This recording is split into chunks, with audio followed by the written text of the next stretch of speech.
आप देख रहे हैं यूट्यूब चैनल कॉमिक्स तक। आज की कहानी का नाम है तांत्रिक जांगूला।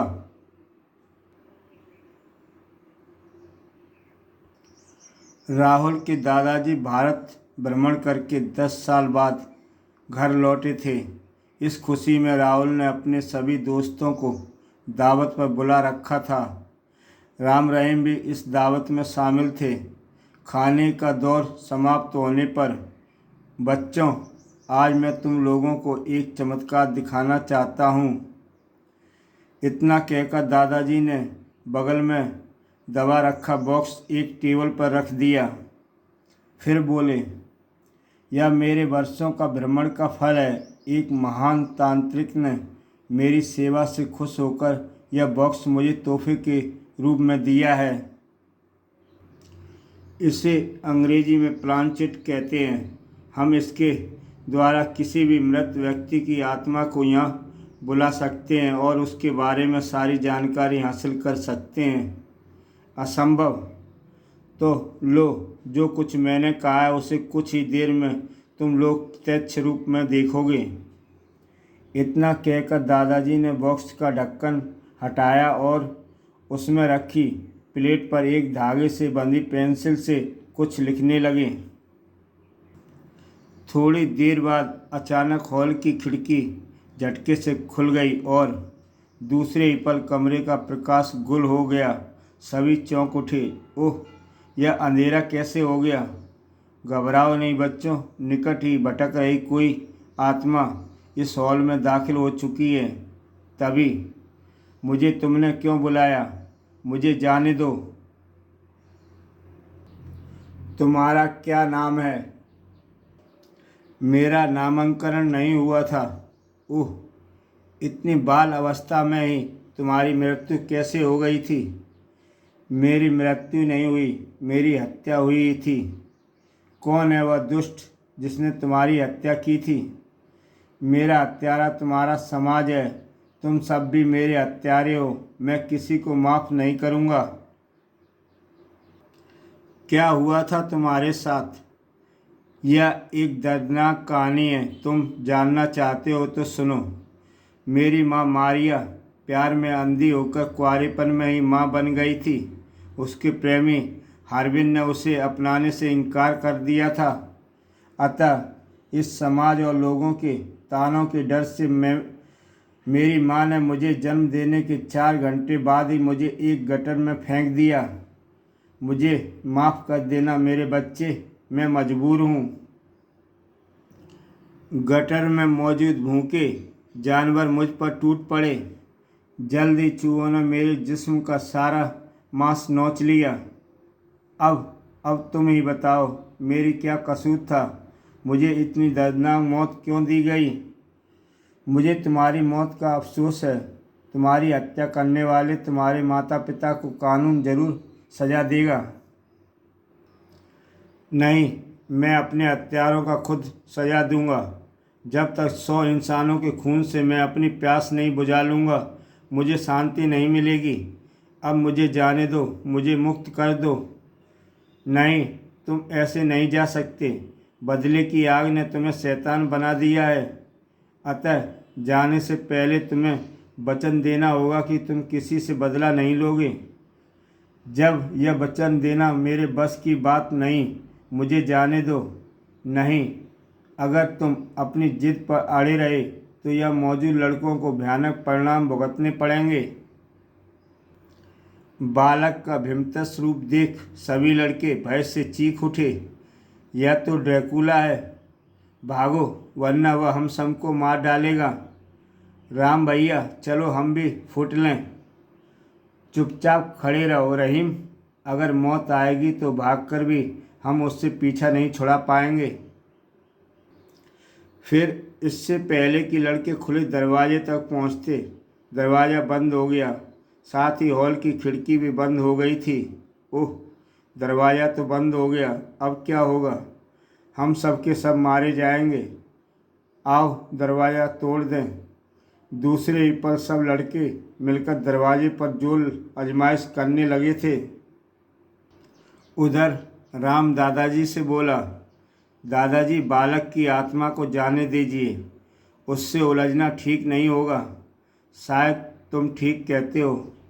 तत्पश्चात दादाजी ने बालक की आत्मा को जाने की इजाज़त दे दी। इजाज़त मिलते ही दूसरे ही पल बालक की आत्मा खिड़की के कांच तोड़कर बाहर निकल गई। बालक की आत्मा के जाते ही हॉल फिर प्रकाश से जगमगा उठा। राहुल अपने हवासों पर काबू पाते हुए बोला, ओह दादाजी, मेरी तो जान ही सूख गई थी। ऐसा लगता है जैसे हमने कोई भयानक सपना देखा हो, लेकिन यह सपना नहीं, हकीकत है। आत्मा अमर होती है बच्चों। शरीर नष्ट हो जाता है लेकिन आत्मा जिंदा रहती है। वह फिर रूप बदलकर जन्म लेती है, लेकिन जिनकी असामान्य ढंग से मौत होती है उन्हें आसानी से जन्म नहीं मिलता। वे आत्माएं भटकती रहती हैं। उस बालक की आत्मा भी भटक रही है।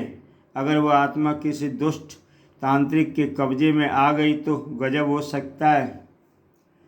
तब विद्या में सिद्धि हासिल करने के लिए तांत्रिक अधिकतर शिशुओं का कपाल और हड्डियों का प्रयोग करते हैं। लेकिन शिशु की हड्डियों का एवं कपाल का ही प्रयोग क्यों किया जाता है दादाजी? तांत्रिकों का यह मानना है कि नवजात शिशु के दिमाग में पिछले कई जन्मों की यादें सुरक्षित रहती हैं। तुमने देखा होगा कि शिशु अक्सर खुद ही रोते और खुद ही मुस्कुराने लगते हैं, और ऐसा वे पिछले जन्म की यादों के कारण ही करते हैं। इसलिए वह शिशु की आत्मा को ज़्यादा शक्तिशाली एवं कार्यकारी समझते हैं। ओह, यह तो अपने हमें बड़ी अजीब बात बताई है, पर आपने हमें जो चमत्कार दिखाया है उसे हम दूर से ही नमस्कार करते हैं। रहीम की बात सुन सभी हंस पड़े। थोड़ी देर बाद दादाजी अपने बॉक्स उठाकर वहाँ से चले गए तो राम रहीम ने भी राहुल से विदा ली और वहाँ से चल पड़े। लगभग 1.5 घंटे के सफ़र के बाद राम रहीम एक सुनसान इलाके से गुजर रहे थे। तभी ओह, कौन हो सकता है वह? कौन? लेकिन इससे पहले कि राम रहीम के प्रश्न के उत्तर देता, अचानक मोटरसाइकिल का इंजन बंद हो गया। क्या हुआ? तुमने गाड़ी क्यों रोक दी? खुद ही रुक गई है। लगता है इंजन में कोई खराबी आ गई है। उसके बाद मोटरसाइकिल का अच्छी तरह मुआयना करने के बाद कहीं कोई खराबी नज़र नहीं आ रही। पेट्रोल भी काफ़ी है। फिर गाड़ी अचानक बंद क्यों हो गई? चलो फिर स्टार्ट करके देखें। राम ने गाड़ी स्टार्ट करने की कोशिश की, परंतु सफलता नहीं मिली। तभी अचानक रहीम को कुछ याद आया और वह बोला, राम, तुम यहाँ किसी के होने की बात कर रहे थे। मुझे तो आसपास कोई नज़र नहीं आ रहा। मैंने उसे सड़क पर खड़े देखा था, पता नहीं अब कहाँ चला गया। जरूर तुमने किसी भूत को देखा था। अब क्या करें? इतने रात गए, इस सुनसान इलाके में कोई दूसरी सवारी मिलने से मुश्किल है। लगता है रात में हमें इसी वीराने में गुजारनी पड़ेगी। मारे गए। राम मोटरसाइकिल को धकेलकर आगे बढ़ाते हुए बोला, घबराओ नहीं, आओ आगे देखते हैं, शायद हमें कोई मदद मिल जाए। ओके। अभी थोड़ी दूर ही गए थे कि उधर देखो राम, रोशनी नज़र आ रही है। वहाँ ज़रूर कोई रहता है। ओह, चलो चलकर देखते हैं। फिर दोनों उसी दिशा में चल पड़े जिधर रोशनी नज़र आ रही थी। कच्चे रास्ते से होते हुए जब राम रहीम रोशनी के करीब पहुँचे, धत तेरी की, यह तो कोई पुराना मंदिर है। हम यहाँ खामखा आए। अब जब आ ही गए हैं तो क्यों ना रात यहीं गुजारी जाए। फिर मोटरसाइकिल वहीं स्टैंड पर खड़ी कर राम रहीम से बोला, आओ अंदर चलकर देखते हैं, शायद कोई अंदर हो। इतनी रात गए, यहाँ कौन बेवकूफ़ बैठा होगा। चलकर देखते हैं, क्या हर्ज है। जैसी तुम्हारी मर्जी। मंदिर में कदम रखते ही यह मंदिर के अंदर से कैसी आवाज़ें उभर रही हैं राम? लगता है मंदिर का पुजारी मंत्र साधना में लीन है। शुक्र है भगवान का यहाँ कोई मौजूद है। पुजारी बाबा हमारी मदद ज़रूर करेंगे। कहने के साथ ही राम आगे बढ़ गया। रहीम ने खामोशी से उसका यह अनुसरण किया, लेकिन मंदिर के कक्ष में कदम रखते ही राम रहीम सकते किसी हालत में खड़े हो गए। फिर अचानक साधु ने त्रिशूल तान लिया। उसका इरादा भांपकर राम गरज उठा, ठहरो साधु बाबा, तुम यह अनर्थ मत करो। राम के शब्द सुन साधु चौंकते हुए मुड़ा और बोला, कौन हो तुम लोग और यहाँ क्यों आए हो? यह तो अच्छा हुआ कि हम यह सही वक्त पर आ गए, वरना तुमने तो उस मासूम बालक की हत्या कर चुके होते। तुम साधु हो या शैतान? खामोश लड़के, मेरे कार्य में बाधा डालकर तुम लोगों ने अच्छा नहीं किया, और जिसे तुम बालक समझ रहे हो वह वास्तव में शैतान है। बड़ी ही मुश्किल से यह मेरे काबू में आया है। इससे पहले कि यह शैतान जाग उठे, इसे ख़त्म करना ज़रूरी है। बंद करो अपनी बकवास। हम तुम्हें बालक का अपहरण करके उसकी हत्या करने की कोशिश के जुर्म की सज़ा दिलवा कर रहेंगे। मूर्खता मत करो लड़कों, मैं कोई अपराध नहीं कर रहा। मेरी बात मानो और तुरंत यहाँ से चले जाओ। इतना कहकर साधु मुड़ा और उसने बालक पर फिर त्रिशूल तान लिया, किंतु इससे पहले कि वह त्रिशूल बालक के सीने में घोंप पाता, ठाक, फिर खबरदार, अब कोई हरकत की तो सीधे जहन्नुम पहुँच जाओगे। ओह! राम ने साधु की कनपटी पर बंदूक तान दी। तभी मूर्ति के पीछे से काला लवादा पहने एक भयानक आदमी प्रकट हुआ। उस पर नज़र पड़ते ही रहीम चीखा, कौन हो तुम? वह तांत्रिक शरीक भयानक आदमी आगे बढ़ा और वेदी पर लेटे बालक को उठाकर दौड़ पड़ा। रहीम उसके पीछे लपकता हुआ गर्जा, रुक जाओ पाखंडी! पर वह रुका नहीं और दौड़ता हुआ मंदिर के कक्ष से बाहर निकल गया। तभी रहीम छलांग लगाकर उसके ऊपर आ गिरा। उधर साधु राम की चेतावनी देते हुए बोला, मूर्ख लड़के, मेरी फिक्र छोड़ो और अपने साथी की मदद कर। जांगूला मेरे साथी नहीं बल्कि शैतान का सेवक है। मैं सन्यासी सत्यानंद हूँ, मेरी बात मानो। तभी रहीम की दर्दनाक चीख उन्हें सुनाई दी, राम! ओह! तुम्हारे साथी का जीवन खतरे में है, आओ मेरे साथ। राम मंत्रमुग्ध सा साधु के पीछे चल पड़ा। उधर पुराने मंदिर के बाहर जांगूला के गिरते उसके हाथों में थमा शिशु उछलकर रहीम के सीने पर जा चढ़ा। डर के मारे रहीम के मुंह से चीख निकल गई थी, परंतु जल्द ही रहीम अपने आप को संभालकर शिशु को अपने शरीर से अलग करने की कोशिश करने लगा, परंतु शिशु की पकड़ उसे लोहे के शिकंजे के समान प्रतीत हो रही थी। ओह! यह बालक है या शैतान? फिर देखते ही देखते बालक का चेहरा अत्यधिक भयानक हो उठा। मुझे भूख लगी है। अगले ही पल बचाओ! लेकिन तभी धप, एक त्रिशूल बालक की खोपड़ी में आ लगा। दूसरे ही पल, ओह! तुम ठीक तो हो ना रहीम? हाँ, लेकिन तुम लोगों के पहुंचने से अगर थोड़ी देर और हो जाती तो इस शैतान की जगह मेरी लाश पड़ी होती। तब राम साधु महाराज से बोला, हमसे बड़ी भूल हो गई थी रहीम, पर शुक्र है भगवान का कि आखिरकार इस शैतान का अंत हो ही गया। नहीं बच्चे, तुम फिर भूल कर रहे हो। अतः शैतान का नहीं, उस शरीर का हुआ है जो उसने धारण कर रखा है। वह जल्द ही फिर एक नए रूप में जन्म लेगा। आखिर यह चक्कर क्या है बाबा? वह एक अतृप्त आत्मा है बच्चों। अगर शरीर धारण करते ही उसे समाप्त नहीं किया गया तो ना जाने कितनों को अपनी जान से हाथ धोना पड़ेगा। 1 घंटे पहले ही उसने एक ग्रामीण के यहाँ जन्म लिया था। मैं उस शैतान का अंत कर देता, परंतु तुम लोगों ने यहाँ आकर गड़बड़ कर दी।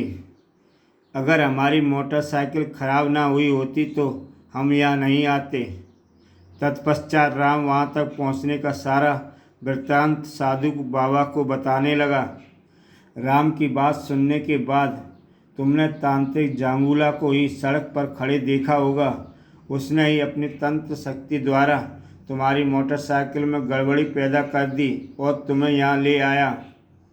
अब क्या होगा बाबा? दोस्त हमारा है, हमें माफ़ कर दीजिए बाबा। तुम लोग परेशान ना हो, रात बहुत हो चुकी है, अब घर जाओ।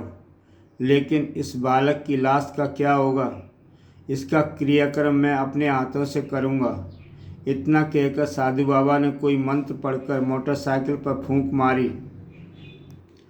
तत्पश्चात राम बोला, गाड़ी स्टार्ट करो बच्चे। जी। फिर राम ने जैसे ही किक मारी, मोटरसाइकिल स्टार्ट हो गई। यह तो कमाल हो गया साधु बाबा। अब देर न करो बच्चों, घर जाओ, मुझे भी अब जाना होगा। इतना कहकर साधु ने आगे बढ़कर मृत बालक के सिर से त्रिशूल निकाल लिया और उसे गोद में उठाकर वहाँ से चल पड़े। साधु बाबा के नज़रों से ओझल होते ही, राम, मुझे वही बालक लगता है जिससे हम राहुल के घर पर मिल चुके हैं। हाँ, मेरा भी यही विचार है। फिर तो हमें ड्रैकुला बालक की चेतावनी को नहीं भूलना चाहिए। वह जरूर अपना बदला लेगा। इससे पहले कि वह निर्दोष लोगों के खून से अपनी प्यास बुझाए, हमें उसे ख़त्म कर देना होगा। लेकिन हम उसे ढूंढेंगे कहाँ? हमें कैसे पता चलेगा कि ड्रैकुला बालक कब और कहाँ जन्म ले रहा है? हम तांत्रिक जांगूला के जरिए उस ड्रैकुला बालक तक पहुँच सकते हैं। हमें उसको ढूंढना होगा। यू आर राइट राम, हम कल से ही उसकी तलाश शुरू कर देंगे।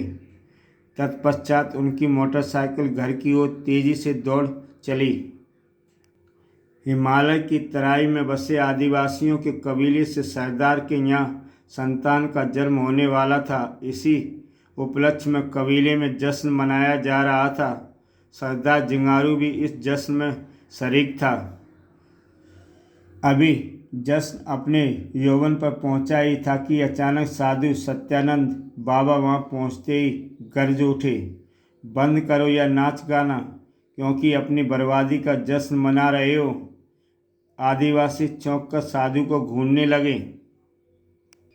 अपने आनंद में साधु को खलल डालते देख जिंगारू भयानक स्वर में बोला, साधु, अपनी जुबान पर काबू रख। क्या तू नहीं जानता कि आज कई वर्षों बाद हम बाप बनने जा रहे हैं?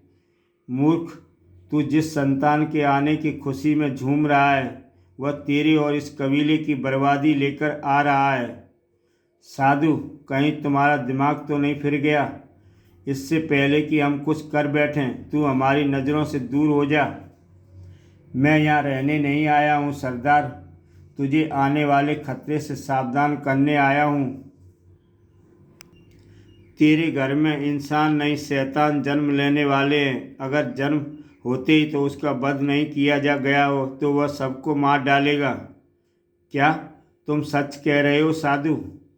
सरदार जिंगारू को साधु सत्यानंद की बातों के प्रभाव में आते देख, इस दुष्ट साधु की बातों में मत आ सरदार। यह तेरे वंश को ख़त्म करने के इरादे से यहाँ आया है। यह जरूर तेरे दुश्मन है। मुझ पर भरोसा रख, तेरे घर में तुझ जैसा बहादुर और तेजस्वी पुत्र जन्म लेगा। जय हो गुरुदेव, आपका वचन कभी खाली नहीं जा सकता।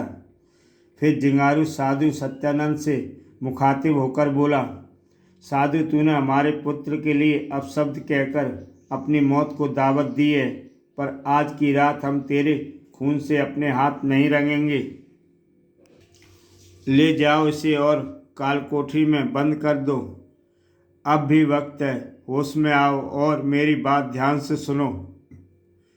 ले जाओ इसे ढोंगी को, हम इसकी बकवास और नहीं सुनना चाहते। विनाश काली विपरीत बुद्धि, तुम पछताओगे सरदार जिंगारू। साधु के जाते ही जिंगारू अपने कबीले के वासियों से बोला, नाचो गाओ खुशी मनाओ, जो हुक्म सरदार। परंतु इससे पहले कि नृत्य फिर शुरू होता, दाई माँ दौड़ती हुई आई और बोली, मुबारक हो सरदार, तुम्हारे बेटा हुआ है। हम बाप बन गए, हमारा बेटा हुआ है। फिर सरदार दाई माँ को इनाम देने के बाद बोला, हम अपने बेटे को देखना चाहते हैं दाई माँ। हाँ हाँ, क्यों नहीं सरदार जी, तुम्हारे राह देख रही है सरदारनी। तत्पश्चात सरदार जिंगारू दाई माँ के साथ वहाँ से चल दिया। लेकिन सरदारनी के कक्ष में कदम रखते ही जिंगारू के होश उड़ गए। हे भगवान, यह मैं क्या देख रहा हूँ? जो पुत्र पैदा होते ही अपनी माँ को खा रहा है, वह हरगिज इंसान नहीं हो सकता। साधु की भविष्यवाणी सच निकली, मेरे घर में शैतान का जन्म हुआ है। इस विचार के दृढ़ होते ही जिंगारू चीखता हुआ बालक की तरफ लपका, मैं तुझे जिंदा नहीं छोड़ूंगा शैतान, अपने हाथों से तेरा वध करूंगा। आवाज़ सुनकर बालक का चेहरा गर्दन पर घूमते हुए जिंगारू पर स्थिर हो गया। बालक का चेहरा देख जिंगारू के पैरों जमीन चिपक गए। अचानक बालक अट्टहास करने लगा। दूसरे ही पल बालक का हाथ तेजी से बढ़ने लगा। नहीं, और फिर इससे पहले कि जिंगारू अपने हवासों में लौटता, उस बालक की बाँ ने जिंगारू की गर्दन जकड़ ली। अगले ही पल कड़ाक, उधर सरदार जिंगारू को लौटते न देख उसके अंगरक्षक में जिज्ञासा जाग उठी और उनमें से एक बोला, बहुत देर हो गई, सरदार वापस नहीं लौटा, क्या बात हो सकती है? कोई बात तो ज़रूर है, चलो चलकर पता लगाते हैं। परंतु सरदारनी के कक्ष के सामने पहुंचते हुए ठिठक कर रुक गए। ओह पिशाच, हे भगवान, भागो वरना हम सब मारे जाएंगे। तभी ड्रैकुला बालक दाई माँ को छोड़ उनकी तरफ लपका। वे सिर पर पैर रखकर भाग खड़े हुए। तत्पश्चात जो भी ड्रैकुला बालक की पकड़ में आया वह अपनी जान से हाथ धो बैठा। कबीले में अफरा तफरी मच गई। जिसे भी जिधर राह नजर आई उसी दिशा में भाग खड़ा हुआ। जो भाग खड़े थे बच गए, जो रह गए वे बेमौत मारे गए। जश्न की रात को मौत की रात में तब्दील करने के बाद ड्रैकुला बालक जब तांत्रिक जांगुला के ठिकाने पर पहुंचा तो जांगुला प्रसन्न स्वर में बोला, तुम आ गए मेरे आका, आखिर तुम्हारी इच्छा पूर्ण हो ही गई। अब तुम्हारा कोई कुछ नहीं बिगाड़ सकता। नहीं तांत्रिक, अभी खतरा टला नहीं है। जब तक मैं 100 इंसानों के खून से अपनी प्यास नहीं बुझा लेता, मेरी पूरी ताकत मुझे वापस नहीं मिल सकती। तुम तो जानते हो दिन के वक्त मेरी सारी शक्तियाँ लुप्त हो जाएंगी और मैं किसी भी खतरे का सामना नहीं कर पाऊँगा। लेकिन यह तुम्हें कोई खतरा नहीं है। तुम सत्यानंद को भूल रहे हो तांत्रिक। आदिवासियों की कैद से निकलते ही वह मेरी तलाश शुरू कर देगा और वह मेरी हर कमजोरी से वाकिफ़ है। इसलिए तुम मुझे यहाँ कहीं दूर ले जाओ। सुबह होने वाली है, मेरी थकान बढ़ती जा रही है। ठीक है मेरे आका, तुम आराम करो, बाकी की सारी चिंता मुझ पर छोड़ दो। शाबाश तांत्रिक, तेरी सेवा से बहुत प्रसन्न हूँ। जिस दिन भी मेरी खोई हुई ताकत मुझ में लौट आएगी उस दिन मैं तुझे धन और ऐश्वर्य से माला माल कर दूंगा। मुझे उसी दिन का इंतज़ार है मेरे आका। उधर सुबह होने पर भगोड़े आदिवासी वापस लौटे तो उन्हें वहाँ अपने साथियों और परिवारजनों की लाशें पड़ी नजर आईं। उस साधु बाबा ने सच ही कहा था। काश सरदार ने उनकी बात मान ली होती तो यह तबाही ना हुई होती। अब हमें उस नरपिशाच से पीछा छुड़वाने के लिए कोई उपाय करना चाहिए। उपाय तो साधु बाबा ही बता सकते हैं। हमें उनके पास चलना चाहिए। हाँ, यह तुमने ठीक कहा बाबा। तो फिर आओ मेरे साथ। जल्दी, हमें माफ़ कर दो बाबा। हमें अपने अपराध की सज़ा मिल चुकी है। हमारी रक्षा करो बाबा, वरना वह पिशाच हम सबको मार डालेगा। ऐसा कुछ नहीं होगा, तुम लोग निश्चिंत रहो। मैं जानता हूँ वह यहाँ से दूर जा चुका है, लेकिन जब तक वह शैतान जिंदा है, निर्दोष इंसानों के खून से अपनी प्यास बुझाता रहेगा। अतः उसका अंत जरूरी है। मुझे तुरंत उसकी तलाश में जाना होगा। इतना कहकर साधु सत्यानंद वहाँ से चल पड़ा। उधर एक मुखबिर ने इंस्पेक्टर गेड़ाराम को फ़ोन पर सूचना दी, साहब, लाल चौक पर एक भिखारी टाइप आदमी एक बच्चे के साथ देखा गया है। मुझे शक है वह बच्चा अगवा करके लाया गया है। ठीक है, तुम उस पर नज़र रखो, मैं सिपाही भेज रहा हूँ। तत्पश्चात इंस्पेक्टर गेड़ाराम ने तुरंत ही 2 सिपाही थाने में रवाना कर दिए। आधे घंटे बाद सिपाहियों ने तांत्रिक जांगुला को बच्चे समेत उनके सामने पेश कर दिया। वह तांत्रिक को घूरकर बोला, यह बच्चा किसका है? कहाँ से उठाकर लाया है? यह बच्चा मेरा है साहब। इतना खूबसूरत बच्चा और तेरा? अबे, तूने आईने में अपनी सूरत देखी है कभी? सच सच बता, यह बच्चा किसका है और कहाँ से उठाकर लाया है? मैं सच कह रहा हूँ साहब। शट्टाक, बता दे हरामजादे, वरना तेरी खाल उधेड़ दूंगा। फिर इंस्पेक्टर गेड़ाराम ने तांत्रिक जंगुला की जमकर धुनाई कर दी, पर वह यही रट लगाए रहा कि यह बच्चा उसी का है। अतः मैं अंत में हारकर गेड़ाराम सिपाहियों से बोला, यह हरामी इतनी आसानी से सच नहीं उगलेगा, काफ़ी सख्त जान है।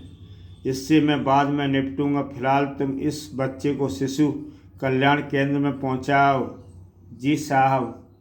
गेड़ाराम का आदेश सुन तांत्रिक जंगुला चीख उठा, मेरे बच्चे को मुझसे अलग मत करो दरोगा बाबू, मुझे जाने दो, वरना बहुत पछताओगे।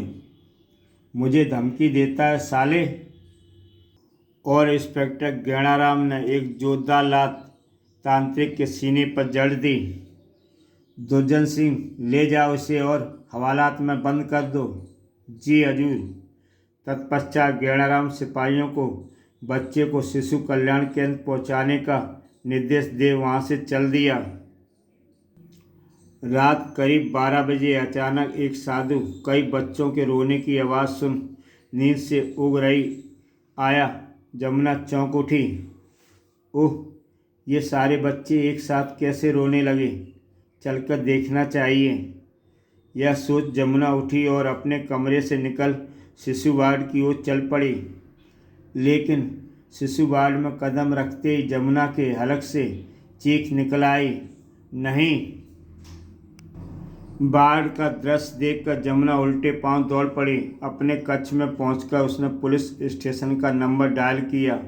संबंध स्थापित होते ही वह बौखलाए स्वर में बोली, साहब, मैं शिशु कल्याण केंद्र से बोल रही हूँ। यहाँ एक भयानक घटना घट गई है।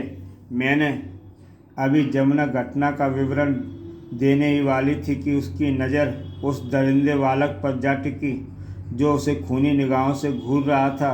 वह भय से चीख उठी। दूसरे ही पल उसकी आंखों के सामने अंधेरा छा गया। उधर एसआई हरि सिंह जमुना की चीख सुन चिंतित हो उठा। जरूर कोई गड़बड़ है, मुझे साहब को खबर करनी चाहिए। तत्पश्चात वह इंस्पेक्टर गेड़ाराम को फ़ोन कर घटना का विवरण दे अपने दल के साथ जीप में बैठ वहाँ से चल पड़ा। सब इंस्पेक्टर हरि सिंह ने शिशु कल्याण केंद्र पहुंचकर जब वहाँ की हालत देखी तो उसकी आंखों में हैरत के भाव उभर आए। ओह, ऐसी जघन्य हत्याएं तो कोई दरिंदा ही कर सकता है। तभी सिपाही दुर्जन सिंह ने आकर उसे बताया, साहब, ऐसा लगता है यहाँ कोई खूनी भेड़िया घुस आया है। चिल्ड्रन वार्ड में कई बच्चों के नुचे हुए कटे फटे शरीर पड़े हैं। ओह। उसी दौरान इंस्पेक्टर गेड़ाराम वहाँ आ पहुँचा। हरि सिंह उसे घटना का ब्यौरा देने के बाद बोला, सर, मेरी तो कुछ समझ में नहीं आ रहा, लेकिन मेरी समझ में कुछ कुछ आ रहा है। तत्पश्चात गेड़ाराम सिपाही दुर्जन सिंह को संबोधित करते हुए बोला, दुर्जन सिंह, वह बच्चा कहाँ है जिसे हमने उस भिखारी से बरामद किया था? सर, वह बच्चा तो मुझे बाढ़ में कहीं नज़र नहीं आया। तो यह बात है। क्या बात है सर? हरी सिंह, मैं दावे के साथ कह सकता हूँ कि यहाँ यह खून खराबा उसी भिखारी के साथियों द्वारा किया गया है जो हमारी हिरासत में है। लगता है बच्चों का अपहरण करके रैंसम वसूल करने वाला कोई खतरनाक गिरोह इस शहर में सक्रिय है। उसे भिखारी से हम इस गैंग के बारे में काफ़ी जानकारी हासिल कर सकते हैं। तत्पश्चात गैणाराम वहाँ की कार्रवाई निपटाने की जिम्मेदारी हरि सिंह को सौंप थाने की ओर चल पड़ा। उधर हवालात में कैद तांत्रिक जंगूला अपनी निगरानी पर तैनात सिपाही को वशीकरण मंत्र से अपने बस में करते हुए बोला, सिपाही, अब तुम वही करोगे जो मैं कहूँगा? हाँ, मैं वही करूँगा जो तुम कहोगे। और सिपाही तांत्रिक का आज्ञाकारी सेवक बन गया। शाबाश, अब तुम जल्दी से ताला खोलो और मुझे बाहर निकालो। जी। सिपाही ने तुरंत ताला खोल तांत्रिक जांगूला को बाहर निकाल दिया। हवालात से बाहर निकलते ही जांगूला ने सिपाही की बंदूक अपने कब्जे में ली और बाहर की ओर चल दिया। तभी एक सिपाही उसे ललकारते हुए उसके सामने आ गया। जंगूला ने उसे बंदूक का निशाना बना दिया। फिर जंगूला सामने आने वाले हर सिपाहियों को गोली का निशाना बनाता हुआ थाने के बाहर पहुंच गया। बाहर पहुंचते ही वह कंपाउंडर में खड़ी जीप में जा बैठा और थोड़ी देर बाद जीप हवा से बातें कर रही थी। जब इंस्पेक्टर गैणाराम थाने पहुंचा तो वहां का दृश्य देख उसकी आंखें सिकुड़ती चली गईं। ओह! तभी जंगूला की निगरानी पर तैनात सिपाही उसके सामने प्रकट होते हुए बदहवास स्वर में बोला, सर, वह भिखारी मेरी बंदूक लेकर भाग गया। उसी ने सिपाहियों की हत्या की है। मेरा कोई कसूर नहीं है साहब। क्या बकते हो तुम? वह हवालात से बाहर कैसे निकल आया? तुम्हारी बंदूक उसके हाथ में कैसे लग गई? क्या बताऊं साहब, उसने मुझे बीड़ी मांगी, मैं उसे बीड़ी देने लगा तो पता नहीं अचानक मुझे क्या हो गया था। तत्पश्चात सिपाही ने घटना का संपूर्ण विवरण गैणाराम को दे दिया। सिपाही की बात सुन गैणाराम का माथा ठनका। वह तेजी से फ़ोन की तरफ लपका।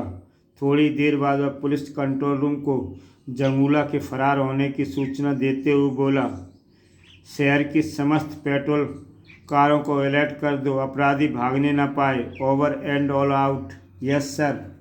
सुबह के अखबार में शिशु कल्याण केंद्र में हुई हत्याओं और हवालात से भागे अपराधी का समाचार पढ़ रहीम राम बोले, राम, तुमने अखबार पढ़ा? हाँ, मैं पढ़ चुका हूँ। तुम्हारा क्या ख्याल है? क्या बच्चों की हत्याओं और थाने से फरार कैदी के बीच कोई संबंध हो सकता है? इससे पहले कि राम रहीम के प्रश्न का कोई उत्तर देता, डोरबेल बज उठी। राम द्वारा की ओर बढ़ गया। दरवाज़ा खोलते ही राम चौंक उठा। साधु बाबा, आप? मुझे तुम्हारी मदद की ज़रूरत है बच्चों। आप आदेश दीजिए बाबा। अंदर चलो, मैं तुम्हें सब बताता हूँ। अंदर हॉल में पहुँचने के बाद साधु बाबा गंभीर स्वर में बोले, शैतान जाग उठा बच्चों, और वह अब तक 60 से अधिक इंसानों के खून से अपनी प्यास बुझा चुका है। अगर वह किसी तरह 100 इंसानों का खून पीने में सफल हो गया तो फिर उसे ख़त्म करना मुश्किल ही नहीं, असंभव हो जाएगा। ओह, लेकिन वह ड्रैकुला बालक है कहाँ? यहीं इसी शहर में। नहीं साधु बाबा, वह अगर इस शहर में होता तो अब तक हम उसे ढूंढ चुके होते। ज़रूर आपको गलतफहमी हुई है। तो तुम लोगों ने आज का अखबार तो पढ़ा होगा। कहीं आपका इशारा उन मासूम बच्चों की हत्याओं की तरफ तो नहीं है? हाँ, उन मासूम बच्चों का हत्यारा और कोई नहीं, वह शैतान आत्मा ही है। और वह फरार कैदी तांत्रिक जंगूला है। ओह, फिर तो हमें जल्द से जल्द उसे ढूंढ निकालना होगा। उसे ढूंढने की ज़रूरत नहीं, मैं जानता हूँ वह कहाँ छुपा है। तुमने अखबार में यह तो पढ़ा ही होगा कि पुलिस की चोरी हुए जीप इंडस्ट्री एरिया के चौथे चौराहे के पास एक सड़क पर खड़ी मिली है। आखिर आप कहना क्या चाहते हैं बाबा? दरअसल जहाँ से जीप बरामद हुई थी वही गटर का एक मैन होल है। जांगुला ड्रैकुला बालक के साथ मैन होल के रास्ते से गटर में जा छुपा है और अब भी वहीं छुपा बैठा है। अब मुझे वहाँ जाकर जांगुला पर काबू पाकर उस बच्चे को हासिल करना है और शाम होने से पहले ही उसे उसी पुराने मंदिर में पहुँचाना है जहाँ पहली बार हमारी मुलाकात हुई थी। आप निश्चिंत रहिए साधु बाबा, सांझ ढलते ही तो मैं अभी काफ़ी देर है, यह काम हम बहुत जल्द पूरा कर देंगे। शाबाश बच्चों, मुझे तुम लोगों से ऐसी ही उम्मीद थी। इतना कहकर साधु बाबा ने 2 तावीज़ निकाले और राम रहीम के बाजुओं में बांधते हुए बोला, इन तावीज़ों के होते तांत्रिक जंगुला की तंत्र मंत्र शक्ति का तुम लोगों पर कोई प्रभाव नहीं होगा। यह तो और भी अच्छा हो गया, अब ड्रैकुला बालक को कोई भी शक्ति नहीं बचा पाएगी। पर ध्यान रहे, अगर तुम अपने उद्देश्य में सफल ना हो पाए तो अनर्थ हो जाएगा। हम अनर्थ नहीं होने देंगे बाबा। तत्पश्चात साधु सत्यानंद वहाँ से चले गए। लगभग 1 घंटे बाद राम रहीम उस मैन होल के पास पहुँच गए जिसका जिक्र साधु बाबा ने किया था। मैन होल का ढक्कन हटाने के बाद राम नीचे उतरते हुए बोला, रहीम तुम यहीं ठहरो, अगर 15 मिनट के अंदर मैं वापस नहीं लौटा तो तुम मेरी मदद के लिए पहुंच जाना। ठीक है। नीचे पहुंचकर राम एक तरफ बढ़ने लगा, फिर एकाएक ही वह ठिठक कर रुक गया। ओह, तो साधु बाबा की बात सच निकली, यही वह ड्रैकुला बालक है। पर तांत्रिक जंगुला यह नज़र नहीं आ रहा, शायद वह कहीं गया है। खैर, उससे बाद में निपट लेंगे, फिलहाल तो मुझे इस बालक को लेकर यहाँ से निकल जाना चाहिए। बालक के करीब पहुंचकर राम जैसे ही बालक को उठाने के लिए झुका, ओह, फिर इससे पहले कि राम अपने हवास में काबू कर पाता, तांत्रिक जंगुला ने उसे बंधनों से जकड़ दिया। कौन हो तुम? मुझे नहीं पहचाना? मैं ड्रैकुला बालक का सेवक तांत्रिक जंगुला हूँ। मैंने अपना भेष इसलिए बदल दिया है ताकि मुझे कोई पहचान ना सके। अब पुलिस भी मुझे नहीं पहचान पाएगी। और तूने यहाँ आकर अपनी मौत को दावत दी है। अंधेरे होते ही जब शैतान जागेगा तो तेरा खून पिलाकर मैं उसे खुश करूँगा। ओह, अब तू यहाँ पड़ा रह, मैं शहर जाकर अपने लिए ज़रूरी सामान ले आता हूँ। इतना कहकर जंगुला वहाँ से चल दिया। लेकिन जंगुला जैसे ही ऊपर पहुँचा, रहीम के पैरों की भरपूर ठोकर उसके शरीर पर पड़ी। ठाक! जंगुला ठिठक कर दूर जा गिरा। लेकिन गिरते ही जंगुला संभल गया। रहीम पर नज़र पड़ते हुआ भयानक अंदाज में बोला, ओह, तो तू भी यहाँ मौजूद है। अब मैं तेरा खून पी शैतान को पिला दूंगा। ओह, यह तो तांत्रिक जंगुला है। इस भेष में तो यह पहचान ही नहीं जा रहा। तभी जंगुला ने रहीम पर छलांग लगा दी। रहीम ने बचने का प्रयास किया परंतु सफल ना हो सका। फिर इससे पहले कि रहीम को संभलने का मौका मिलता, जंगुला उसके सीने पर चढ़ गया। तुझसे मुझे पुराना हिसाब चुकता करना है, तुझे जिंदा नहीं छोड़ूंगा। रहीम को अपना दम घुटता हुआ महसूस हो रहा था। ठीक तभी एक पुलिस जीप वहां आकर रुकी और इंस्पेक्टर गेणाराम रिवाल्वर तानते हुए गरज उठे, खबरदार, अपने हाथ ऊपर उठा लो वरना गोली मार दूंगा। जंगुला तुरंत रहीम को अपनी गिरफ्त से मुक्त करता हुआ हाथ उठाकर खड़ा हो गया। तब गेणाराम गरजा, कौन हो तुम? इससे पहले कि जंगुला कोई जवाब देता, रहीम बोला, अंकल, यह वही भिखारी है जो आपके सिपाहियों की हत्या कर फरार हो गया था। इसने ड्रैकुला बालक को गटर में छुपा रखा है। ओह! रहीम की बात सुन गेणाराम ने सिपाहियों को गटर में जाने का इशारा किया। सिपाही तुरंत गटर में उतर गए। तब गेणाराम जंगुला को हिरासत में लेते हुए बोला, हरामजादे, अब मैं तेरी वो खबर लूँगा कि तेरी रूह का कांप उठेगी। तभी रहीम बोला, अंकल आप यहाँ कैसे पहुँच गए? बच्चू, तुम मुझे क्या समझते हो? मैंने अपने कई आदमी इस इलाके में तैनात कर रखे थे। उन्होंने जब मुझे तुम लोगों के यहाँ आने की जानकारी दी तो मुझे शक हुआ और मैं फ़ौरन थाने से चल दिया। अच्छा हुआ आप समय पर पहुँच गए, वरना यह कमीना तांत्रिक मेरी जान ले लेता। क्या तुम इसे जानते हो? अभी रहीम ने उत्तर देने के लिए मुंह खोला ही था कि गटर में गए सिपाही बालक और राम को लेकर ऊपर आ गए। तब गेड़ाराम रहीम से बोला, मेरे सवाल का जवाब दो रहीम। बताओ, तुम इस आदमी को कैसे जानते हो और वह बच्चा किसका है? मैं आपको सब कुछ बताता हूँ अंकल। दरअसल यह बच्चा ड्रैकुला बालक है। रात के अंधेरे में यह इंसानों का खून पीता है और फिर दिन में सोता है। और यह दुष्ट तांत्रिक इस शैतान आत्मा का सेवक है। वाह, बहुत खूब। तुम समझते हो तुम्हारी बकवास पर विश्वास कर लूँगा? मैं जानता हूँ कि आप विश्वास नहीं करेंगे। कहने के साथ ही राम ने रिवॉल्वर निकालकर इंस्पेक्टर गेड़ाराम पर तान दिया। मजबूरन मुझे यह गुस्ताखी करनी पड़ रही है।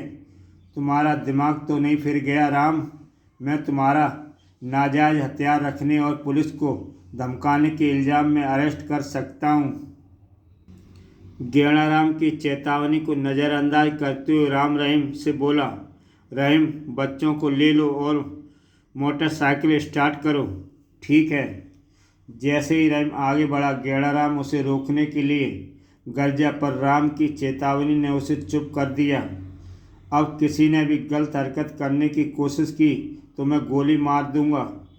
फिर रहीम सिपाही की गोद से बच्चा लेकर मोटरसाइकिल के पास पहुंच गया। तब राम सबको जीप में बिठाकर रस्सी से बांधने के बाद टायर गोली मारकर फर्स्ट कर दिया और मोटरसाइकिल की चालक सीट पर बैठा। रहीम के पीछे बैठते ही राम ने मोटरसाइकिल दौड़ा दी। मैं तुम्हें समझ लूँगा।